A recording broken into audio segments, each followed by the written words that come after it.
ॐ नमः सिद्धेभ्यः जम जस जमि देसे जेन विहारेण जमि कालमि नादं जिनेन्द्रणीयदम् जम्बं वा अहवमरणं वा तं तस्तं देशे तेन विहारेण तं कालमि कोसकदिवारेदुम्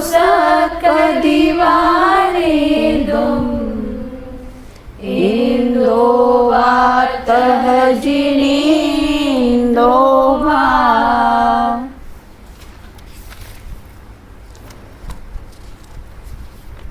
अपनी चर्चा यहाँ पर है। जैन दर्शन का जो महान सिद्धांत है क्रमबद्ध पर्याय, उस पर अपनी चर्चा प्रारंभ की थी।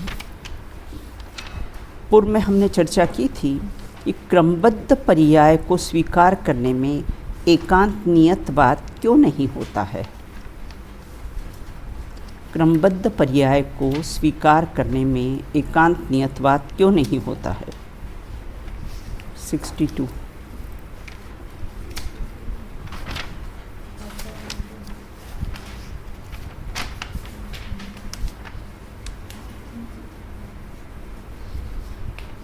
हाँ राजी बताइए।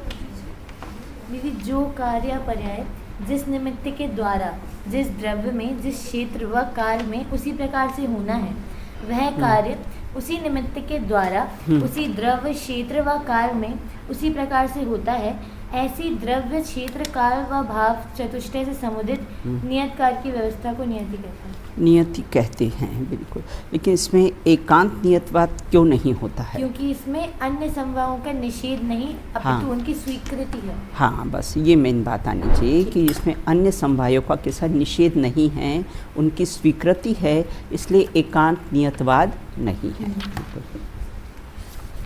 क्रम आगे तक हो गया था। हाँ ना, और आगे तक हो गया था। हाँ, मैं प्रश्न उत्तर थोड़े से ले रही हूँ। बाकी 5 समवाय अपने हो चुके थे। क्रमबद्ध पर्याय को मानने में पुरुषार्थ किस प्रकार से होता है?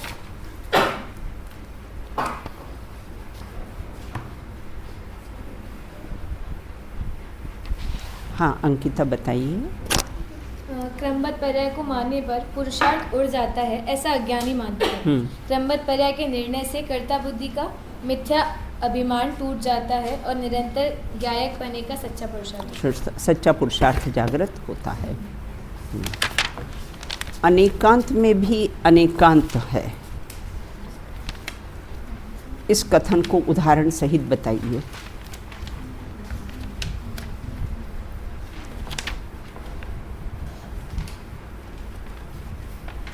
हाँ बताइए अनिमा। जैन दर्शन में अनेकांत को भी अनेकांत रूप से स्वीकार किया गया है कि सर्वथा एकांत रूप से नहीं, ना मतलब उन दोनों तरीके से माना गया है, अनेकांत भी और एकांत भी। अर्थात जैन दर्शन सर्वथा एकांतवादी भी नहीं है और कथनचित अनेकांतवादी भी नहीं है, और कथनचित एकांतवादी है, यही अनेकांत में अनेकांत है। अब इसमें उदाहरण दिया गया है वृक्ष का, जैसे कि शाखा, पत्ते, पुष्प आदि अनेक अंग है। मतलब एक वृक्ष है, उसकी जो शाखा है, पत्ते हैं, वृक्ष आदि हैं, वो अनेकांत रूप है उसके, तथा शाखा, पत्ते, पुष्प आदि वृक्ष प्लस शाखा, शाखा फूल पत्ते वगैरह है ना, इज इक्वल टू वृक्ष। ये अनेकांत रूप, तथा शाखा, पत्ते, पुष्प आदि ये उसके अंग है। एक जैसे हमारे शरीर के भी अंग होते हैं, आँख, नाक, कान वगैरह, ये उसी प्रकार ये वृक्ष के शाखा वगैरह उसके अंग हैं। जिस प्रकार शाखा आदि अंगों का सर्वथा अभाव मानने पर उसके समुदाय वृक्ष के अभाव का भी प्रसंग आएगा, उसी प्रकार सम्यक्त एकांत के निषेध करने पर सम्यक्त अनेकांत का भी अभाव आ जाए। फूल पत्ती हम हटा ही देंगे तो वृक्ष है कहाँ, है ना। उस प्रकार हमने मात्र सम्यक एकांत का निषेध कर दिया है, बिल्कुल, है ना। तो फिर सम्यक अनेकांत का भी कैसा होगा, उसमें निषेध हो जाएगा। क्योंकि और ये सम्यक एकांत है वह नय है हाँ। और सम्यक अनेकांत प्रमाण है। इसीलिए वस्तु कथनचित सम्यक एकांत रूप है और हाँ। कथनचित वस्तु सम्यक अनेकांत रूप है। वस्तु ना ही तो सर्वथा एकांत रूप है और ना ही सर्वथा अनेकांत रूप है, यही अनेकांत है। में अनेकांत है। बहुत अच्छा। क्रमबद्ध पर्याय की स्वीकृति में सम्यक एकांत किस प्रकार से होता है? क्रमबद्ध पर्याय की स्वीकृति में सम्यक एकांत किस प्रकार से होता है? हाँ बताओ बेटा।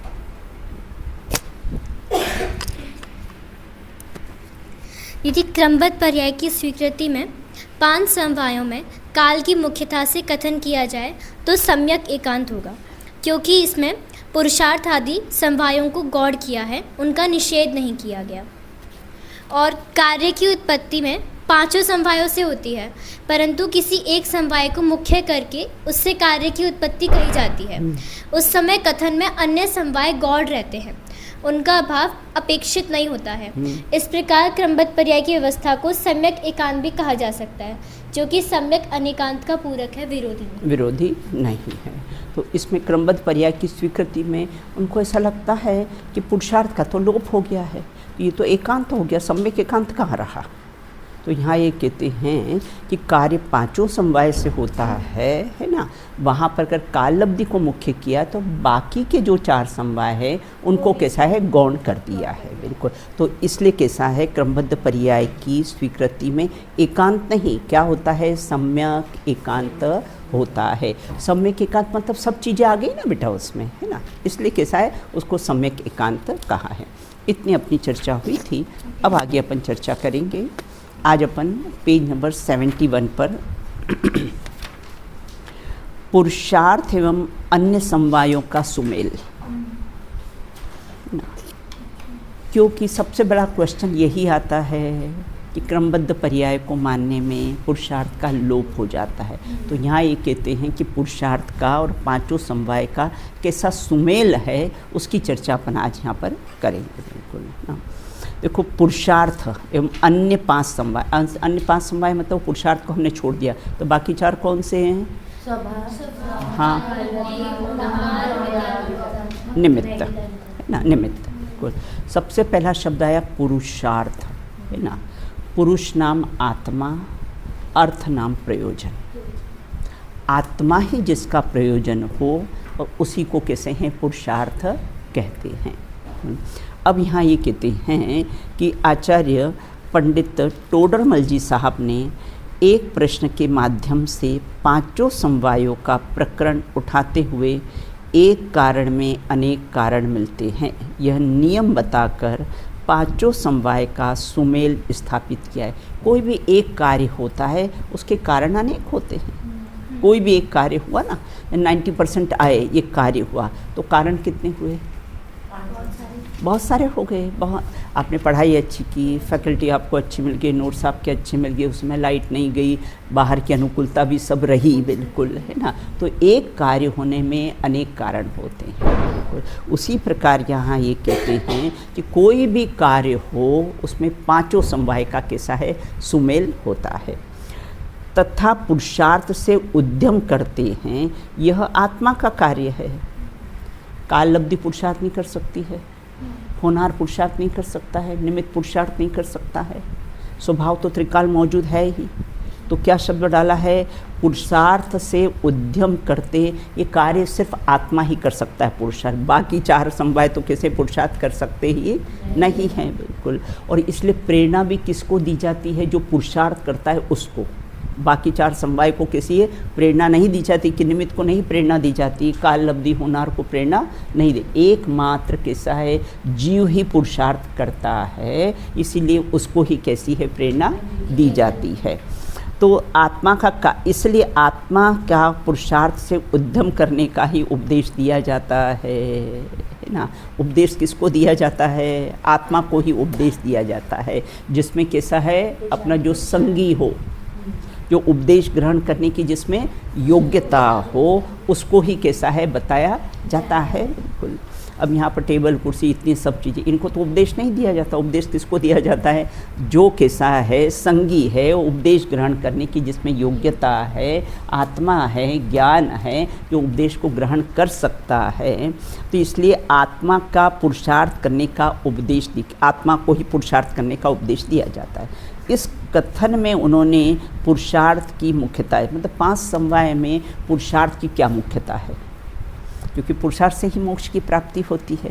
पुरुष ही पुरुषार्थ से पुरुषोत्तम बनता है ना। और सबसे ज़्यादा पुरुषार्थ ज्ञाता दृष्टा रहना ही सबसे बड़ा पुरुषार्थ है। इससे 5 समवाय में सबसे ज़्यादा कोई मुख्य है समवाय तो पुरुषार्थ है, बिल्कुल है ना। क्योंकि बाकी 4 में तो कुछ कर ही नहीं सकते हो, क्या करोगे आप? काल लब्धि को ला नहीं सकते हो, है ना। होना और भवितव्य, जो होना कार्य होना होगा वही होगा, निमित्त को आप ला नहीं सकते हो, बिल्कुल है ना। तो एकमात्र के साथ पुरुषार्थ की ही कैसी है मुख्यता रहती है, बिल्कुल। तो इस प्रकार यहाँ इस कथन को उन्होंने पुरुषार्थ की मुख्यता से ही जोड़ा है, बिल्कुल। वहाँ यह आत्मा जिस कारण से कार्य सिद्ध अवश्य हो, उस कारण रूप उद्यम अवश्य करे। वहाँ तो अन्य कारण मिलते ही मिलते हैं और कार्य की सिद्धि होती ही होती है। क्या कहा, देखो बहुत महत्वपूर्ण बिंदु है ये।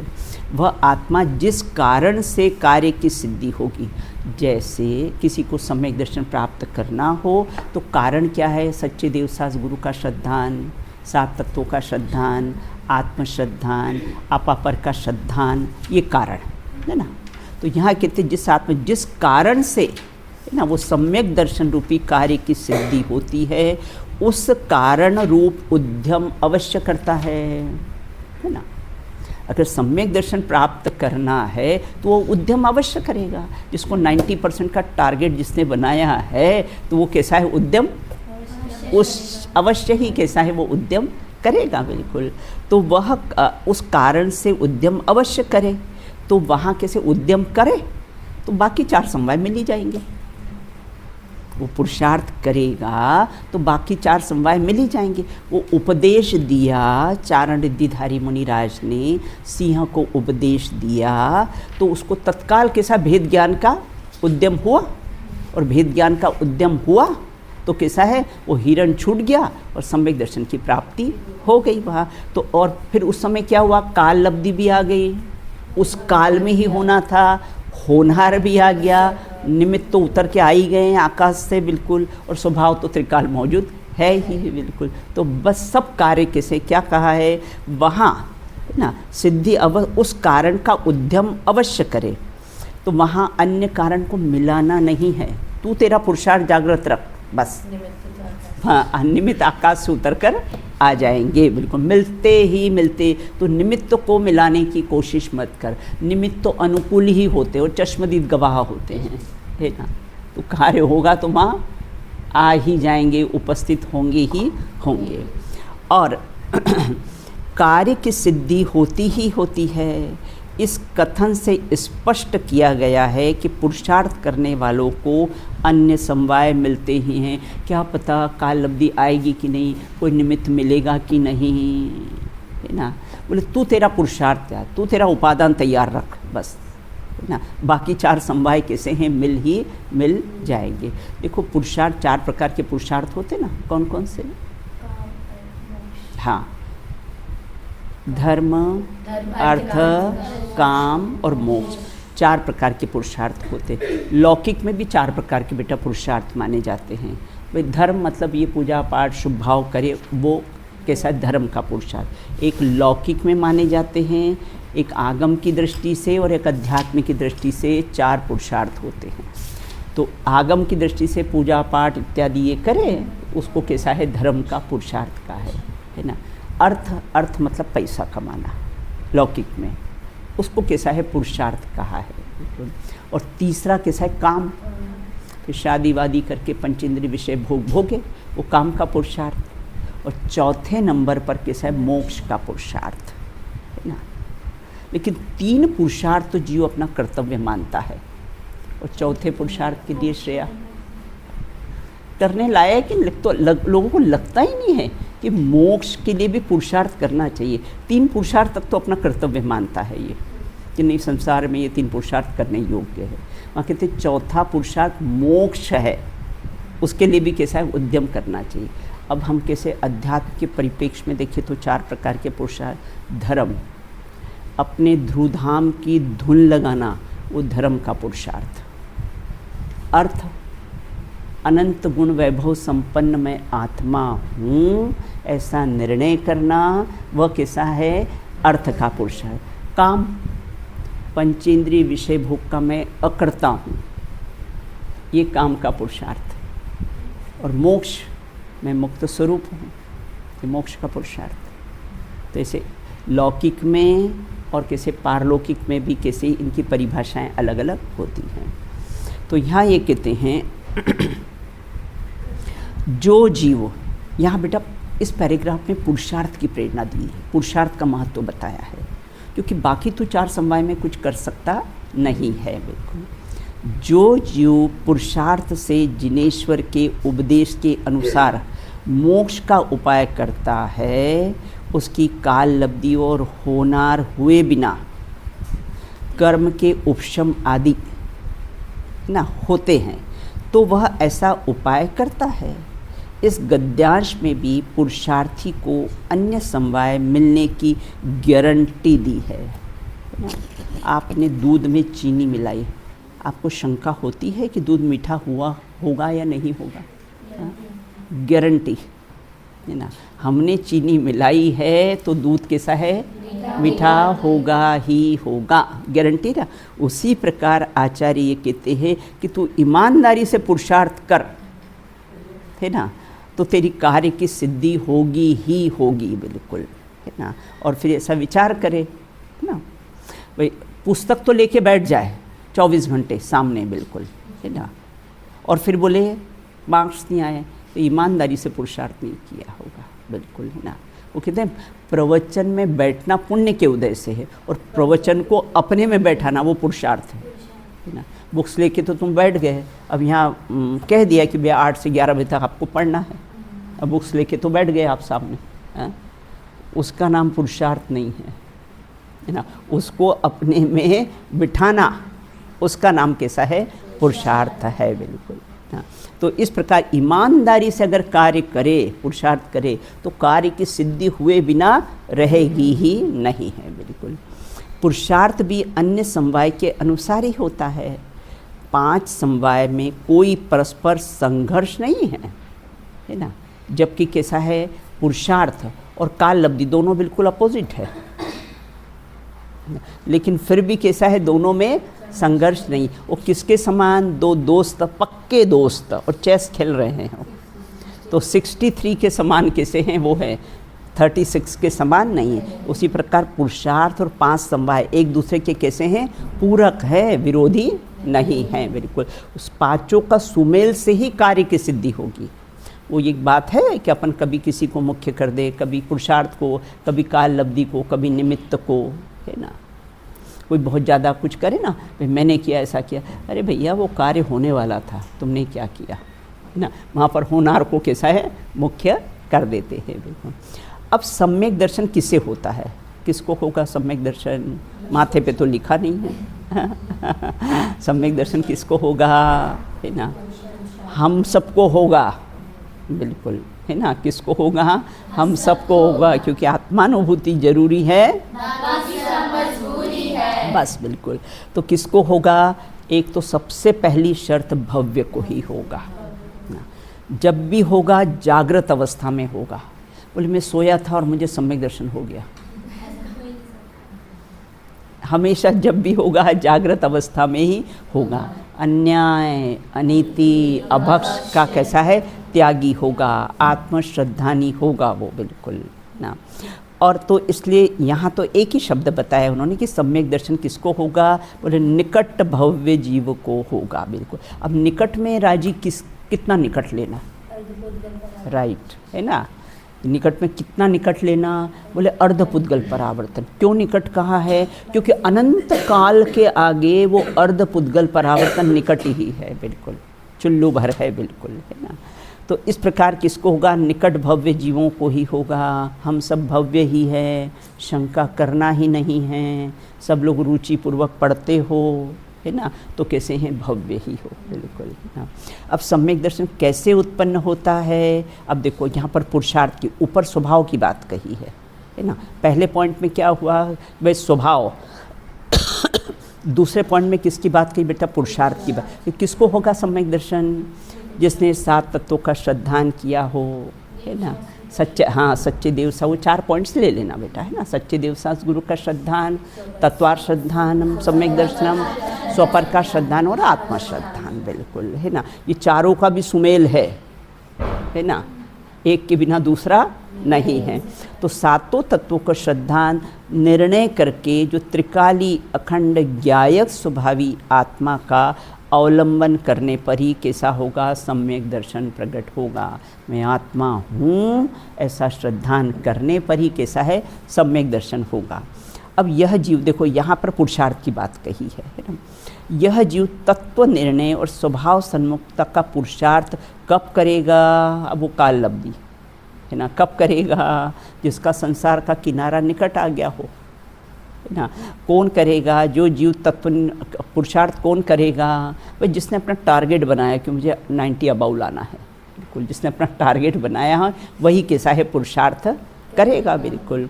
तो जिसका संसार का किनारा निकट आ गया होगा वही कैसा है? पुरुषार्थ करेगा। जब इसकी श्रद्धा, ज्ञान आदि गुणों की पर्याय में इस कार्य रूप परिणमन होने की योग्यता का स्वकाल, है ना, ये काल लब्धि आ गई, तो तभी वह ऐसा, जब जिसकी काल लब्धि पक जाती है ना बेटा, तब फिर उसको उस जाति का कैसा है? पुरुषार्थ भी जागृत हो जाता है, बिल्कुल। अब कहते क्या हम उपयुक्त पुरुषार्थ अपनी इच्छा से अभी नहीं कर सकते हैं? कर लो ना, मना किसने किया है? कर लो, मना किसने? अभी सम्यक दर्शन प्राप्त करना, कर लो ना, मना किसने किया है? कर लो ना, बिल्कुल। तो यदि कर सकते हो तो कर लो। क्यों नहीं करते हो? इससे सिद्ध होता है कि इच्छा होना बात अलग है और उस काल लब्धि का होना बात अलग है, बिल्कुल। तो इच्छा होना बात अलग है और कार्य का होना बात अलग है। पुरुषार्थ संबंधी इच्छा, कितनी बार कितनी इच्छाएं करते हैं बेटा? करते हैं ना, जीवन में कितनी इच्छा है, लेकिन कहाँ कार्य होता है अपनी इच्छा के अनुसार? नहीं होता है, बिल्कुल। तुमने कितनी कोशिश करी छुट्टी वगैरह के लिए, ये वो, तुमने बहुत इच्छाएं करी, बिल्कुल, लेकिन कार्य जब होना होगा तब होगा। और जब योग्यता होगी, अब हमने तो काल लब्धि पे छोड़ दिया हो, 22 जाना हो, 23 जाना हो, 24 जाना हो, जो काल लब्धि जैसी आएगी वैसा कार्य होगा, बिल्कुल। तो इच्छा होना बात अलग है और कार्य होना बात अलग है। पुरुषार्थ संबंधी इच्छा विकल्प आदि होने पर भी उनसे पुरुषार्थ रूपी कार्य नहीं हो सकता। इच्छा हो, विकल्प भी हो, है ना, लेकिन उसकी काल लब्धि नहीं आएगी ना, तो कार्य कैसा है? नहीं होगा। कार्य तो अपनी तत्समय की योग्यता के अनुसार हो। तत्समय की योग्यता मतलब काल लब्धि। तो जिस समय होना होगा तभी होगा। उस समय इच्छा या विकल्प को निमित्त कहा जा सकता। कितना निर्भर कर देता है, बिल्कुल। क्रमबद्ध पर्याय को अगर समझ जाए, अपने जीवन में उतर जाए, जीवन ऐसा निर्भर, ऐसा लगता है कृत अब कुछ करना बाकी ही नहीं रहा है, बिल्कुल। तो इस प्रकार से उस समय इच्छा या विकल्प को निमित्त कहा जाता है। यदि स्वभाव सन्मुखता का पुरुषार्थ भी हमारी इच्छा के अनुसार होता है, तो मुनि होने के बाद जो कार्य भरत चक्रवर्ती को अंतर मुहूर्त में हो गया था, वही उनके दादाजी को, है ना, 84 लाख पूर्व लग 83 लाख पूर्व तक राज्य किया संसार में, बिल्कुल ना, कर लेते ना। मुनि होने के बाद भरत चक्रवर्ती ने तो अंतर मुहूर्त कर लिया, और राजा ऋषभदेव ने ना राजा हुए, उसके बाद इतने साल तक राज्य किया, उसके बाद फिर नीलांजना का नृत्य हुआ, तब कैसा है वैराग्य? वह 83 लाख पूर्व तक राज्य किया है, 83। तो और उसके बाद फिर कैसे ऋषभ मुनिराज को, फिर उसके बाद भी मुनि दीक्षा के बाद भी 1000 वर्ष लग गए। 6 महीने तक तो आहार नहीं मिला और 6 महीने तक उपवास रहा, तो तो उसके बाद भी कैसा है, क्यों नहीं हुआ है? हो जाता ना, कर लेते, इच्छा तो थी ना। अब प्रश्न उठता है काल लब्धि आने पर भी जब जीव सम्यक पुरुषार्थ ही करेगा तो अन्य कार्यों का नहीं, यह कैसे माना जा सकता है? काल लब्धि भी आ गई बिल्कुल, और जीव ने सम्यक पुरुषार्थ ही करेगा, उसकी काल लब्धि आ गई और सम्यक पुरुषार्थ ही करेगा, अन्य कार्यों का नहीं, मतलब सम्यक पुरुषार्थ करेगा और कार्य नहीं, ये कैसे माना जाए? बिल्कुल, है ना। अब यहाँ होनहार की बात है, जो कार्य होना है वैसा ही पुरुषार्थ होगा, बिल्कुल, है ना, वैसा ही पुरुषार्थ चलेगा, बिल्कुल, जैसा पुरुषार्थ चलता है वैसा ही कार्य होगा, बिल्कुल। श्री कृष्ण जी थे ना, बड़े भैया मोक्ष चले गए, कितनी रानियों ने दीक्षा ले ली, है ना, मेरे छोटे भाई भी सब मोक्ष जाने की तैयारी में, मुझे भाव क्यों नहीं आ रहे सम्यक के, है ना, संयम के भाव मुझे क्यों नहीं आ रहे? क्या कारण था? दिव्य ध्वनि में आ गया कि नरक आयु का बंद हो गया है। नरक आयु का बंद हो गया है तो संयम के भाव कैसे यहाँ पर नहीं है? रावण को नरक जाना था ना, तो यहीं सीता के अपहरण का विकल्प आया, भाव उसको आया, बिल्कुल, है ना। तो यदि मोक्ष गए, मुझे संयम का भाव क्यों नहीं आ रहा है? तो कैसा है, अभी उसकी कैसी है, काल लब्धि अभी पकी नहीं है, बिल्कुल। तो इस प्रकार से उस काल में सम्यक रूपी कार्य की ही योग्यता थी, किसकी? वो सिंह की, है ना, अन्य कार्यों की नहीं, भाई केवल ज्ञान की नहीं थी, सम्यक दर्शन की कैसी है योग्यता थी। अतः वह जीव उस समय सम्यक का ही, मतलब जो कार्य होना होगा ना बेटा, तो उसी का पुरुषार्थ चलेगा। विपरीत कार्य होना होगा ना तो पुरुषार्थ, रावण को नरक जाना था ना, तो कैसा है, अपहरण करने का भाव आया, विपरीत पुरुषार्थ उसका चला, बिल्कुल। वह जीव उस समय सम्यक का पुरुषार्थ ही करेगा जब सम्यक दर्शन होना होगा, इसलिए उस कार्य को सम्यक दर्शन की काल लब्धि कहा जाता है, बिल्कुल ना। अब सम्यक दर्शन की उत्पत्ति में अनुकूल कौन होगा? बोले सच्चे देव शास्त्र गुरु, है ना, कुगुरु कुदेव है ना, कुशास्त्र के आश्रय से कभी सम्यक दर्शन नहीं होगा। तो सच्चे देवशास्त्र गुरु और कर्म की अपेक्षा से देखिए तो दर्शन मोहिनी कर्म का उपशम, ये अच्छा है, क्षय उपशम ये अच्छा है, वो सम्यक दर्शन की उत्पत्ति में अनुकूल कहा जाएगा। इसीलिए उन्हें सम्यक की उत्पत्ति में निमित्त, किसको निमित्त कहा? दो निमित्त लिए बेटा, एक तो सच्चे देवशास्त्र गुरु को निमित्त लिया है, दूसरा है ना कर्म के उपशम क्षय उपशम को निमित्त लिया है, बाह्य निमित्त में इनको लिया है, बिल्कुल। तो इस प्रकार मुख्य निमित्त तो क्या हुआ? सच्चे देव आत्मश्रद्धान, मुख्य निमित्त तो आत्मश्रद्धान है, और अन्य निमित्त तो बहुत सारे हो सकते हैं, बिल्कुल, है ना। उपयुक्त प्रश्नोत्तर की श्रृंखला में क्रमशः स्वभाव, पुरुषार्थ, काल लब्धि, होनहार और निमित्त का सुमेल कैसा है स्पष्ट होता है ना। सुमेल मतलब पांचों ही एक साथ ही होंगे, बिल्कुल, है ना। विवक्षित कार्य उत्पत्ति, अपन सोचो ना, अगर हमने, है ना, सपोज़ हमें वो मक्खन बनाना हो अपना, है ना, तो हमने जिस समय उसको मिक्सी में फेंटा, है ना, वो मक्खन का आना और वो छाछ, पहले मक्खन की पहले छाछ, दोनों इक्वल, है ना, पहले और आगे पीछे नहीं किया है। ऐसे पांचों समवाय का सुमेल कैसा है, एक साथ होता है, आगे पीछे नहीं होता है, बिल्कुल। तो निमित्त का सुमेल स्पष्ट है, एक साथ ही होते हैं। विवक्षित कार्य रूप परिणमित होने की योग्यता वाला द्रव्य उस कार्य के स्वकाल में उसी कार्य की उत्पत्ति करता है, तथा उस समय अनुकूल बाह्य पदार्थ की उपस्थिति भी कैसी होती है, सहज ही हो जाती है, बिल्कुल। वहाँ सम्यक दर्शन होना था तो कैसे हैं, चारण निधिधारी मुनिराज आ गए, इनको आहार लेना था, तो राजा शेहांश को इस प्रकार का विकल्प आ गया है, तो सब बाह्य उपस्थिति हो जाती है। कार्य की उत्पत्ति में प्रत्येक समवाय एक साथ होते, बहुत महत्वपूर्ण चैप्टर है बेटा ये 5 समवाय का। तो कार्य की उत्पत्ति में बहुत अच्छे लोग नहीं है पढ़ पाते 5 समवाय के बारे में। तो कार्य की उत्पत्ति में प्रत्येक समवाय एक साथ होते हैं, उनमें देखो यहाँ तो आप कैसे होते हो ना, ये तो आपने पढ़ा है, प्रैक्टिकल अपने जीवन में करना इसका। ये तो थ्योरी क्लासेस है ना। अब प्रैक्टिकल तो आप जब यहाँ से जाओगे यहाँ रहते रहते भी प्रैक्टिकल कर सकते हो उसको बिल्कुल। तो प्रैक्टिकल कैसा है, इसको जीवन में अपने करना। तो कार्य की उत्पत्ति में प्रत्येक समवाय एक साथ होते हैं। अनंत आकुलता का 1 मिनट में समाधान।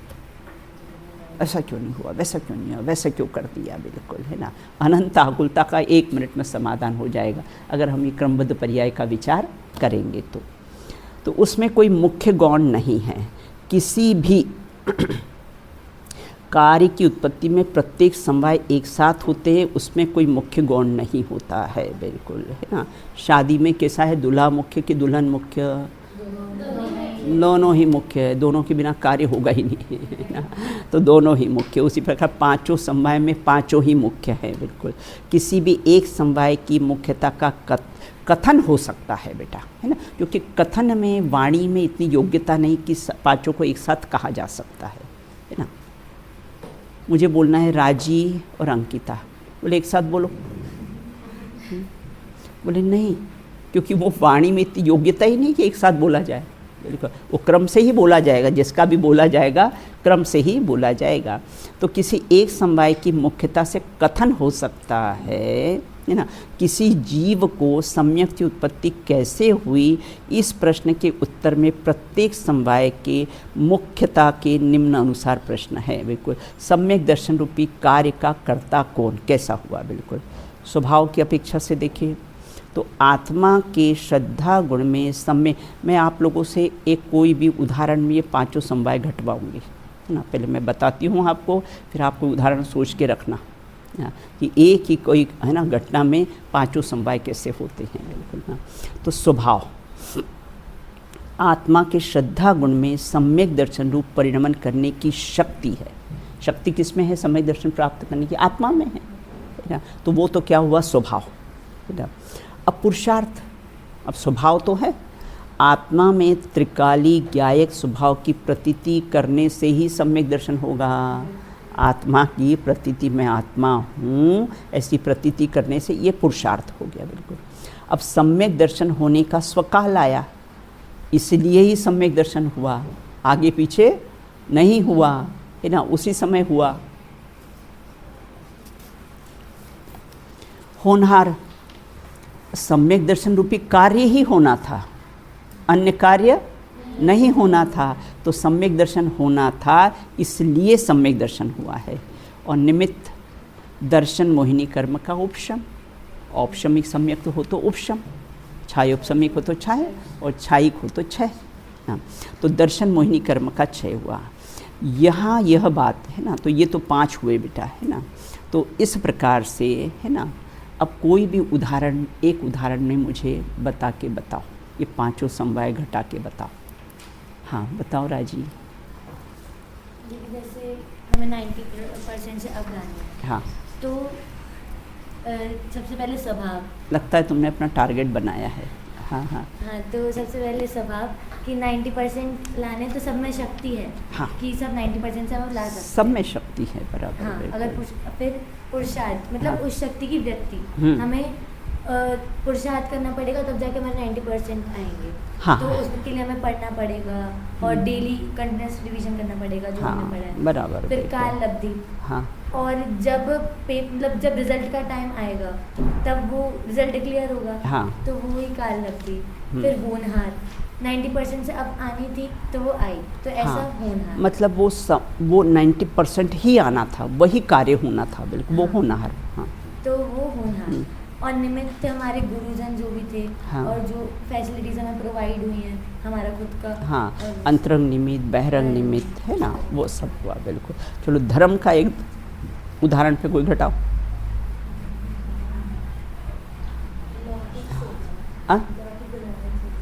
लौकिक उदाहरण सोचा, धर्म पे एक बताओ। चलो सिंह के उदाहरण पे घटाओ। सिंह को सम्यक दर्शन हुआ है, ये कार्य हुआ, उसमें पांचों समवाय घटाओ। स्वयं की शक्ति सबसे पहले। कौन घटाएगा अब? हाँ चलो। हाँ दीदी, सर्वप्रथम उसका स्वभाव तो यही था, आत्मा में अंतरोन्मुखी होना। तो वो पहले से ही स्वभाव हाँ, था स्वभाव मतलब सम्यक प्रकट हाँ, होने सम्यक का प्रकट। शक्ति उसकी है। हाँ। हाँ। पुरुषार्थ उसने किया जब उसे निमित्त मिला, निमित्त उसे अभी दो निमित्त नहीं, अभी पुरुषार्थ की बात करो, है हाँ ना? तो उसने पुरुषार्थ किया हाँ, सम्यक हाँ। रूप प्रकट होने का। हाँ, तो क्या उसे भेद ज्ञान किया उसने? भेद ज्ञान देह किया भिन्न था। है, मैं भिन्न, ऐसा भेद ज्ञान किया उसने, बिल्कुल प्रतीति करी। हाँ, जिस समय उसे निमित्त मिला जिस समय वो चारण यदिधारी दो चरण मुनिराज आए, तो वो निमित्त मिला उसे। हाँ, हाँ। और उस समय उसे की काल लब्धि बनी हाँ। कि उसे भेद मतलब ज्ञान किस दशा में? वो जो भी मुख में हिरण था, मतलब उस वो काल लब्धि, हाँ उस समय उसको कैसा है वो छूटा और फिर कैसा है उसको सम्यक दर्शन हुआ। और वही उसका होनहार था कि उस समय वो होना ही था। मतलब वो सम्यक दर्शन रूपी कार्य ही होना था, हाँ। अन्य कार्य नहीं नहीं। होना था। बिल्कुल।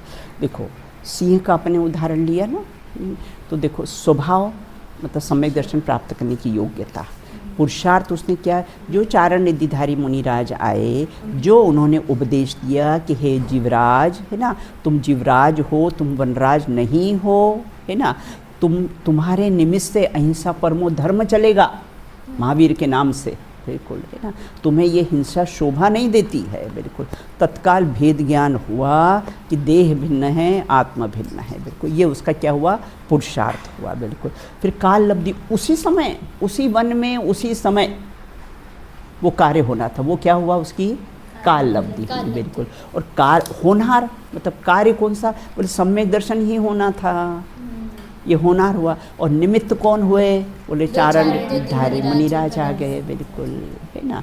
तो एक ही घटना में ये पांचों समवाय का कैसा है, सुमेल होता है। बिल्कुल यहाँ एक और उदाहरण आ सकता है, वो जब इक्षुरस का पान कराया, बिल्कुल आहार का ले सकते हैं, गौतम गंधर का अपन ले सकते हैं उदाहरण, है ना, कि वहाँ भी अपन पांचों समवाय कैसे हैं घटा सकते हैं। बराबर। बिल्कुल। अब यहाँ ये कहते विपरीत भी ले सकते हैं, मखली गोसाल का भी ले सकते हैं, 66 दिन तक दिव्य ध्वनि सुनता रहा। हाँ, आत्मार्थी का भी ले सकते हो। बिल्कुल। हाँ, डिफाइड मनी का बहुत सारे उदाहरण ले सकते हैं। देखो स्वभाव, गंगा का स्वभाव प्रवाहित होना है, अब उसमें कौन नहा रहा है, कौन नहीं नहा रहा है, अब गंगा को कोई मतलब है उससे, कोई मतलब है। बिल्कुल। सूर्य के प्रकाश में कौन क्या करता है और क्या नहीं करता है, सूर्य अपना स्वभाव कैसा है नहीं बदलता है, उसी प्रकार आत्मा का स्वभाव कैसा है जानना देखना है। बिल्कुल, है ना। अब अच्छी पर्याय आ जाए या बुरी पर्याय आ जाए, वो तो बैठा है, रील चल रही है, अच्छे परिणाम आ जाए या बुरे परिणाम आ जाए। ज्ञानी खेत खिन्न नहीं होते हैं, मुनिराज को अच्छे परिणाम भी आ जाते, शुभ भी आ जाते हैं, कदाचित, है ना, अशुभ भी, शुद्धोपयोग से बाहर आए तो कैसे शुभ परिणाम है, खेत खिन्न नहीं होते। रील चल रही, मैं तो ज्ञाता बैठा हूँ, ये रील चल रही है। यह बात विशेष ध्यान देने योग्य, पुरुषार्थ की मुख्यता से कैसा होता है, कथन होता है और आत्मा के मोक्ष मार्ग रूप कार्य के संदर्भ में ही किया जाता है। शेष 5 द्रव्यों में भी 5 समवाय होते, सब में घटा, ये तो अपने जीव द्रव्य पे घटाया है, बाकी 5 पे घटा सकते हैं, परंतु उनके कार्य में पुरुषार्थ की मुख्यता से कथन का कोई प्रयोजन, अचेतन क्या पुरुषार्थ करेगा, जड़ क्या पुरुषार्थ करेगा, इसलिए उसमें कैसे जीव पे ही घटित होता है। और परंतु उसमें पुरुषार्थ की मुख्यता से कथन का कोई प्रयोजन नहीं है, उनमें प्राय निमित्त, काल लब्धि आदि की मुख्यता से कथन होता है। सभी द्रव्य की कार्य उत्पत्ति 5 समवाय समान रूप से होते हैं। अच्छा, 5 समवाय में वो कार्य हुआ, है ना, तो 100% पुरुषार्थ, 50% काल लब्धि, 25% होनहार, ऐसा होता है क्या? हाँ, 5 समवाय 100%, बिल्कुल, वो मुख्य और गौणता कैसा है हो सकता है, बाकी 5 समवाय का कैसा है मुख्यता कैसी होती है, 100% ही सबकी मुख्यता होती है। बिल्कुल, जैसे शादी में लड़का और लड़की 100% उनकी मुख्यता होती है, बैंड बाजे वगैरह तो सब गौण है। बिल्कुल। मोक्ष मार्ग रूप कार्य के संदर्भ में किसी भी समवाय की मुख्यता से कथन हो, सभी कथनों में पुरुषार्थ की ही प्रेरणा दी जाती है। इस तथ्य के अनुसार स्पष्ट किया जा सकता है। बिल्कुल, है ना। देखो फिर, और उसमें उन्होंने लिया है स्वभाव, 5 समवाय में पुरुषार्थ की कैसी प्रेरणा मिलती है। क्वेश्चन क्या है कि 5 समवाय में पुरुषार्थ की कैसी प्रेरणा मिलती है। स्वभाव, आत्मा का स्वभाव जानने से उसकी महिमा प्रकट होती है। जब हमने अपना स्वभाव जाना, आत्मा स्वभावम परभाव भिन्नम आपूर्ण तमी मोक्त में विलीन संकल्प विकल्प जालम प्रकाशयन शुद्ध न योग लेती। इस प्रकार आत्मा की अपने को कैसा है, महिमा आती है तथा पर पदार्थ की महिमा टूट जाती है, जिससे सम्यक पुरुषार्थ की कैसी है, प्रेरणा मिलती है। बिल्कुल। फिर पुरुषार्थ का सच्चा स्वरूप समझने से, नहीं तो हम पुरुषार्थ क्या मानते हैं, बाहर की उठा पटक को, बेटा अरे वो तो बहुत मेहनती है, वो तो बहुत पुरुषार्थी है, बिल्कुल है ना। यहाँ के तो पुरुषार्थी उसको नहीं कहा है। बिल्कुल। पुरुषार्थ मात्र मोक्ष मार्ग का करे तो पुरुषार्थी है ना, बाकी तो गुरुदेव कहते राग की रचना करे ते नपुंसक राग की रचना करे ते नपुंसक, वीतरागता की रचना करे ते पुरुषार्थी, ऐसा गुरुदेव श्री फरमाते थे। तो इस प्रकार से पुरुषार्थ का सच्चा स्वरूप समझने में है ना, मैंने अपना परिवार बहुत अच्छा कर लिया, बहुत उपलब्धि कर दी, बच्चों को सब बहुत बढ़िया पढ़ा लिखा दिया, सबको बहुत बढ़िया सब सेटल कर दिया, बिल्कुल अरे बहुत पुरुषार्थी है। बोले पुरुषार्थी नहीं, गुरुदेव कहते नपुंसक है राग की रचना करी ना ते नपुंसक, बिल्कुल ना। तो इस प्रकार से काल लब्धि प्रत्येक पर्याय अपने स्वकाल में ही होती है, ऐसा समझने से पर्याय की जो फेर फार की बुद्धि है, जो कर्ता बुद्धि है, वह टूटकर स्वभाव सन्मुखता का पुरुषार्थ। और किसमें करने जाएगा, 6 द्रव्य में कोई नपुंसक है, कोई द्रव्य जिसमें तू करने जाएगा? 6 द्रव्य में सामान्य गुण जो द्रव्यत्व गुण है सभी द्रव्यों में पाया जाता, उसके कारण प्रत्येक द्रव्य निरंतर परिणमन कर रहा है, बिल्कुल है ना। आप नहीं चाहोगे तो भी यंग हो रहे हो ना, जवान हो रहे हो ना, सहजता से सब चल रहा है परिणमन, शरीर का परिणमन भी चल रहा है और आत्मा का परिणमन भी निरंतर कैसा है, ज्ञान चल रहा है। तो इसमें कैसा, किसमें करने जाएगा? देखो भूतकाल कैसा है, कल्पना है, भूतकाल कल्पना है, भविष्यकाल स्वप्ना है और वर्तमान काल अपना है। बस ये जान लेना, बिल्कुल। भूत भूलने लायक है, भविष्य अनिश्चित है, इसलिए वर्तमान में ही तू कैसा है अपना पुरुषार्थ कर। तो भूतकाल के बारे में मत सोच। ज़्यादातर 90% लोग भूतकाल के बारे में सोचते हैं। देखना, तुम अपने अपने परिणामों की परीक्षा करना ना, भूत के बारे में ही सो, जबकि भूतकाल कैसा है, कल्पना हो गई, वो तो चला गया भूतकाल तो बिल्कुल। भविष्य काल कैसा है, अभी आया नहीं है, अनिश्चित है बिल्कुल। और वर्तमान काल अपना है। अच्छा किस में तू करने जाएगा श्रेया, किस में करने जाएगा? भूतकाल में तो कुछ नहीं कर सकता है, भविष्य में तेरे को मालूम नहीं है कि तू पर्याय को अच्छे छाँट के ले आए, है ना। तो 2 तो कैंसिल हो गया, भूत और भविष्य। अब रहा वर्तमान। अब वर्तमान की पर्याय प्रकट हो ही गई है, अब तू करेगा किस में, किस में करने जाएगा? कोई करने लायक बचा है ना? तो दृष्टि अपनी अकर्ता स्वभाव पर ही जाएगी, अगर इसका निर्णय हो जाए तो। अब काल लब्धि, होनहार, जो होने योग्य कार्य है वही होता है, ऐसा निर्णय करने से भी पर्याय की चिंता छोड़कर स्वभाव सन्मुखता की जो कार्य होना, जो होना होगा वही होगा, बिल्कुल अन्य कार्य हो सकता नहीं है। तो इसलिए पर्याय की चिंता छोड़कर स्वभाव सन्मुखता की प्रेरणा मिलती। मतलब 5 समवाय से स्वभाव सन्मुखता की प्रेरणा कैसी मिलती है, बिल्कुल। अब निमित्त का सच्चा स्वरूप जानने से निमित्ताधीन दृष्टि छोड़कर, है ना, सच्चा स्वरूप अपने जान लिया। क्या निमित्त का सच्चा स्वरूप जान लिया? कि निमित्त हमेशा अनुकूल होते हैं और चश्मदीद गवाह होते हैं, बिल्कुल। तू तेरा उपादान तैयार रख, तू तेरा पुरुषार्थ तैयार रख, निमित्त ऊपर से उतर कर आ जाएंगे। निमित्त को तुझे मिलाने की ज़रूरत नहीं है। ऐसा निमित्तों का सच्चा स्वरूप जान लिया तो दृष्टि कैसी, स्वभाव सन्मुखी होगी, बिल्कुल। तू अपने उपादान पर कैसा जोर डाल। उक्त विवरण से स्पष्ट है कि प्रत्येक समवाय का निर्णय पुरुषार्थ प्रेरक है ना। मोक्ष मार्ग में पुरुषार्थ की ही मुख्यता होती है। इस प्रकार से अपन ने कैसी है चर्चा की है। इसके देखो मैं लगवा देती हूँ इसके क्वेश्चन आंसर। कार्य की उत्पत्ति में 5 समवाय का सुमेल किस प्रकार से होता है, स्पष्ट कीजिए, बिल्कुल। ये देखो, ये भी अपना लास्ट होता ना, 5 समवाय का कैसा सुमेल है, बिल्कुल।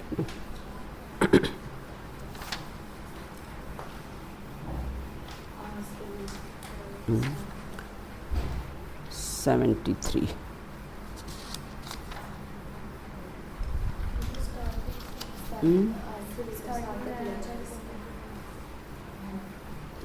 मेरे इस पर नहीं निशान लगा हुआ, 75 का लगा हुआ है।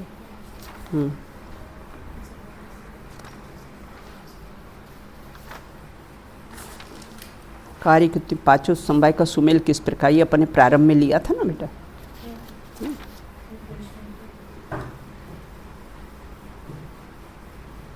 ये यहीं से है पूरा, है ना। ये तथा पुरुषार्थ से कैसा है ना, वो पांचों पॉइंट्स अपने लेते ना, अ वाला से लगा के पूरे लगा लेना। कहाँ तक? यहाँ तक, है ना। समझा जा सकता है, अपितु अद्भुत सुमेल है, समझा जा सकता है, बिल्कुल। फिर मोक्ष मार्ग में किस समवाय की मुख्यता से कथन होता है और क्यों, है ना। मोक्ष मार्ग में ये वाला, है ना, पुरुषार्थ की मुख्यता से ही कैसा है, कथन होता है, बिल्कुल।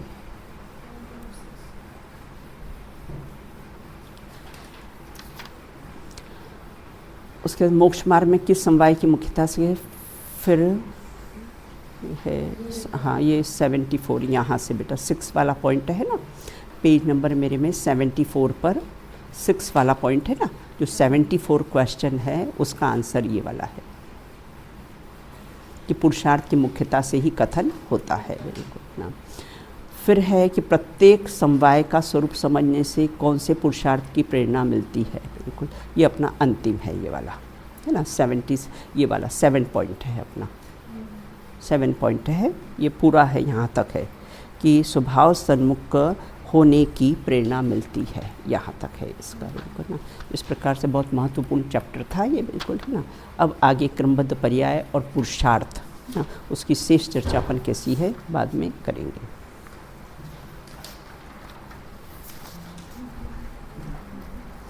बोलो वो वाला बोलो, है ना। सब काम हो रहा है, उसमें बोलो होने योग्य होता, बस वो ही हो रहा है।